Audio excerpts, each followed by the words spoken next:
Hello, my name's Alexis and I would like to talk to you today about how God changed my life. This will involve me speaking in the very current but sensitive subject of abortion, so I would ask that you just hear my message out to the end, because there was a time when I would have switched off at this point, but hopefully if you hear it out to the end you'll understand why I feel the need to share my story. So to start at the beginning, I was brought up in an average working class household with two parents and three older brothers. We went to church as children and were at some point all given a choice about whether we wanted to continue to go, about probably the age of 10, and around that time we all decided not to continue.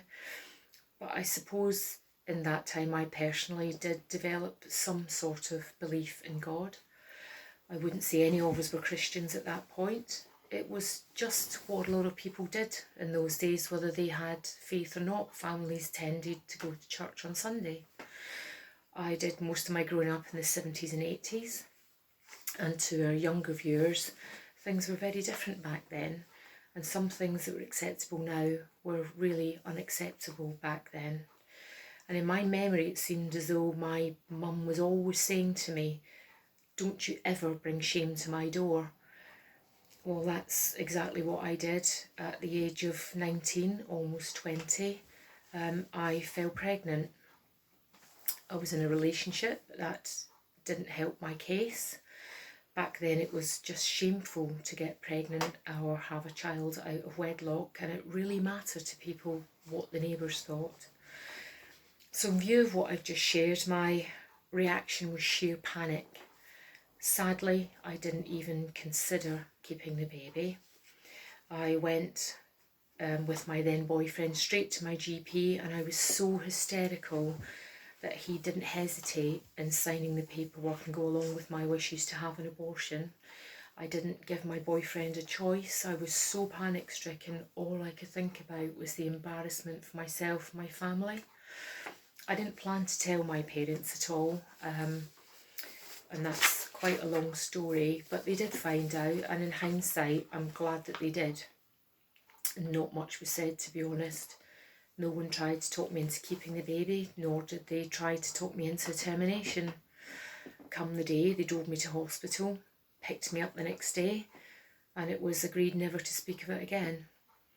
Looking back, I would say that I fell for what I believe to be the number one lie surrounding abortion, which is it's not really a baby in the early stages, it's just a few cells.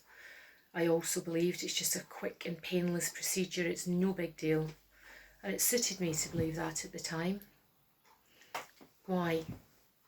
Because I was solely thinking about myself and my future, and yes, what the neighbours would think, what my parents' friends would say, what my own friends would say, what would my boss think of me. But the truth is, from the moment of conception, there is a baby, there is life. And Psalm 139 tells us we are fearfully and wonderfully made, and goes on to say, "Your eyes saw my unformed body.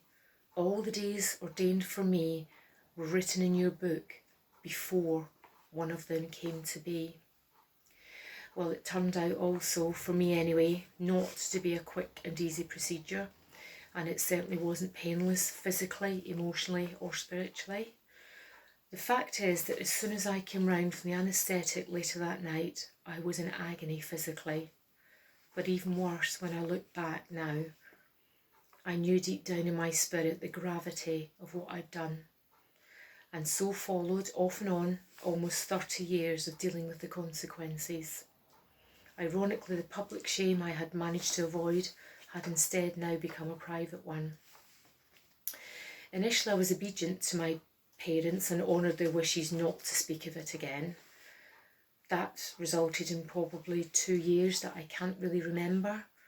My routine was to leave early for work, get home as late as possible, and never refuse an offer to go down the pub. The less time spent at home with my parents, the better for all concerned, as there was little conversation and even less eye contact.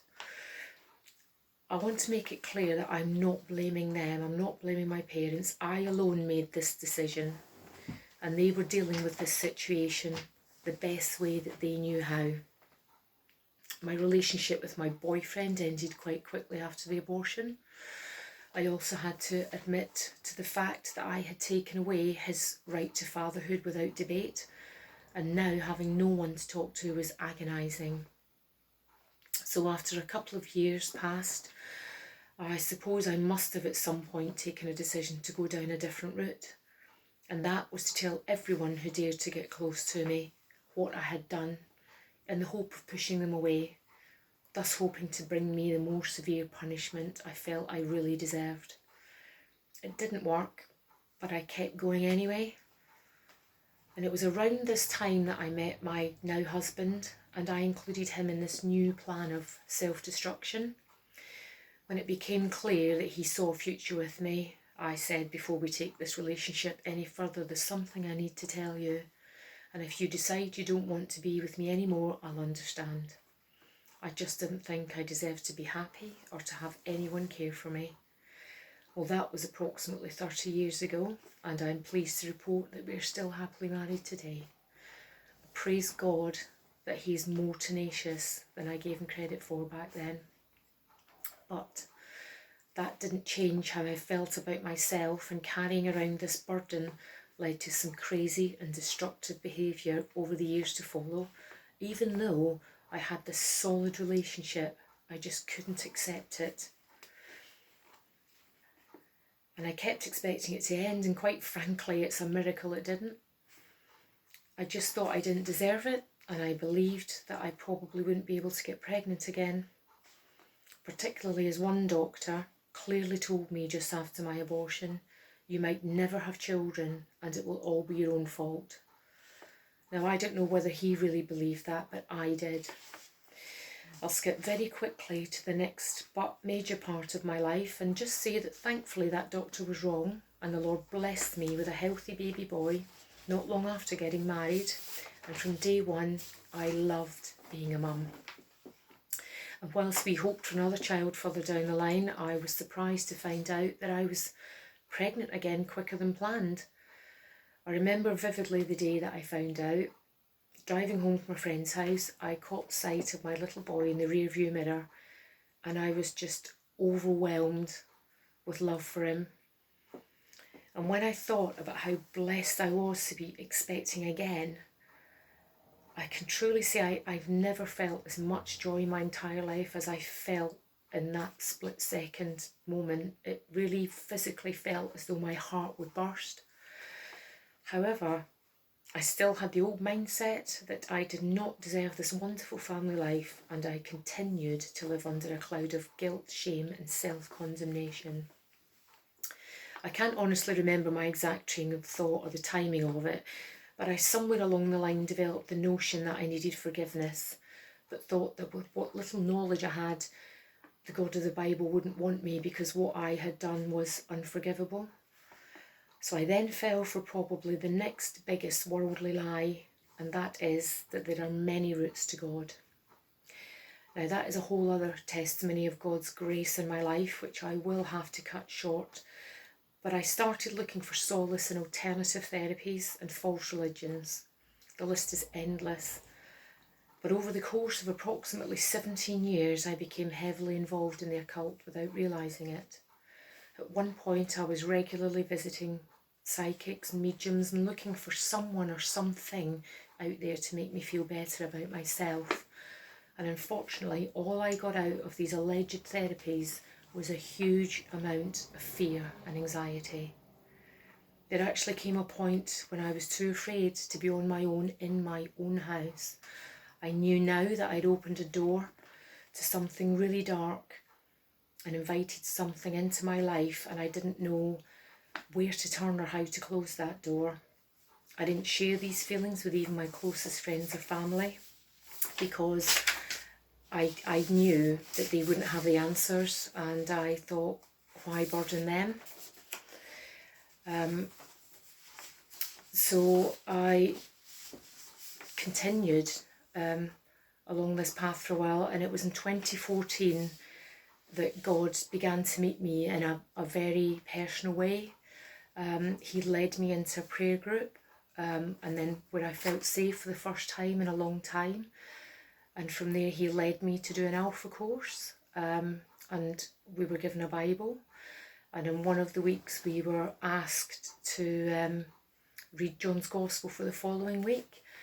And I committed to doing that.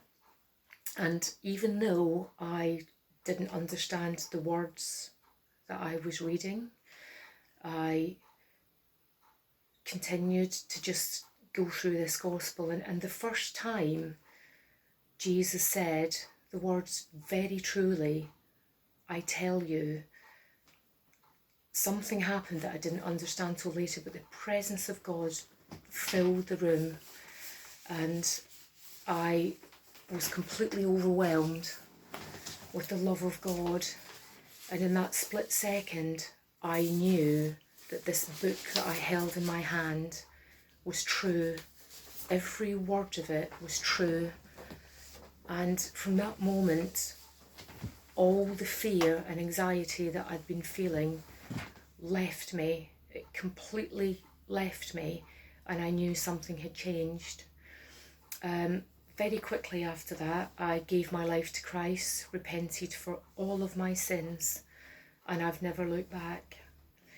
And it was in November 2014 that I began to come out of the shame and condemnation that I'd been living under for almost 30 years. And Jesus had finally set me free. The Bible says in John 8:36, "So if the Son sets you free, you will be free indeed." And if that's true for me, then it's true for anyone. I've no idea who may be listening today. Maybe you're pregnant and considering an abortion. If so, I would just urge you not to rush into it, but to consider other options. Certainly don't just simply accept the lie like I did, that it's a fetus, it's just a bunch of cells, not a baby. Surrender it to God. He will make a way. Perhaps you've had a similar experience to mine and you're struggling to cope with the aftermath. You might be a parent, boyfriend, husband who's played a part in an abortion, paid for it, dropped someone off at a clinic. Or perhaps you've had to make the absolutely heartbreaking choice to terminate a pregnancy for the sake of your own health, or because your baby wasn't thriving. And if that's your situation, then I am truly sorry. But whatever your situation today, rest assured the answer to making the right decision and the answer to being set free of feelings of shame or guilt is the same. It's Jesus. It really is that simple. Psalm 34:4-5 says, "I sought the Lord and he answered me.